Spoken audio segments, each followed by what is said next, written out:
Today I'm going to work through some examples for either simplifying or solving exponentials using common basis. So in the first example we have 3 to the x equals 81. So in this example we're going to change 81 so that it's 3 to the power of something.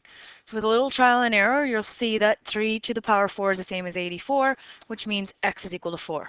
So that question is very straightforward. There's not a lot going on here. In letter B, a little bit more complicated because the bases aren't the same. When I look at 27 and I look at 9, I know they need to have a base of 3. So 27 is 3 to the 3. I'm going to put that inside of a bracket and leave that x minus 2 out. 9 is the same thing as 3 squared. So again, placement is going to be the same inside the bracket. Whenever we have a power, we're multiplying. So we end up with 3x minus 6. And then here we're going to get 6x plus 10. Now that the bases are the same, I can kind of ignore them. And now we're solving a linear equation. So we have 6x plus 10. I'm going to subtract 3x from both sides. So I get negative 6 equals negative 3x. Sorry, it's positive 3x plus 10. Subtract 10 from both sides. So we get negative 16 equals 3x. Negative 16 over 3 equals x. So not a pretty answer, but nonetheless it is correct. So always make sure you get a common base, and then you're going to isolate for x as if it's a normal equation. In this one, we're not being asked to solve, we're simply being asked to simplify. So that 2 to the n plus 2, nothing's going to happen to that. The 4 is going to become 2 to the 2, but then you need to multiply that n plus 1. And then we're going to have 2 to the power of 3n.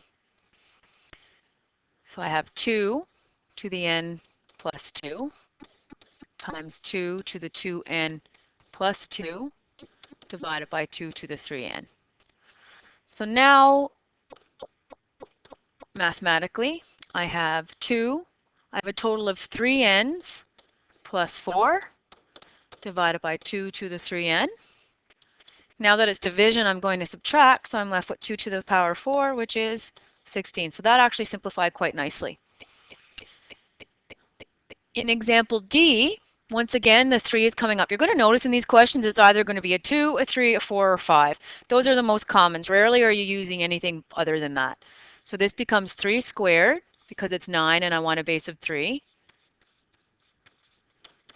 This is 3 to the 2x now, since 9 is squared, and then I need a 2 out here.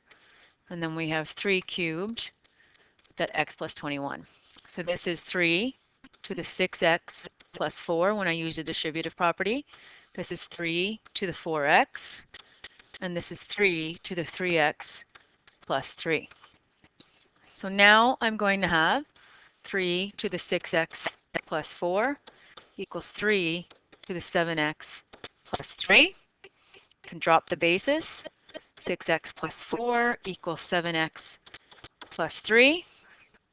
When we move sides, so I'm actually going to move the 6x, so it becomes a subtraction. So 4 equals x plus 3. And then I'm going to isolate x by subtracting 3. So we end up with a value of x equals 1. I have one last example that we're going to look at. And this one is going to actually involve a quadratic. So it is possible that it's a quadratic, which means you're going to get 2 possible values of x, or up to 2 possible value. So the 5 to the x squared minus 10, it's already the lowest base. 25 becomes 5 squared, and then 5 to the x is simply 5x. So I have 5x squared minus 10 equals 5 to the 2 plus x. So now we have x squared minus 10 equals 2 plus x. I'm going to bring everything to the same side. So we get x squared minus x minus 12 equals 0 when I bring everything over. So then now when I factor, my product is negative 12, my sum is negative 1. So x minus 4 and x plus 3 works. Therefore, x equals 4 or x equals negative 3. So that summarizes how to solve an exponential equation as long as we can get a common base.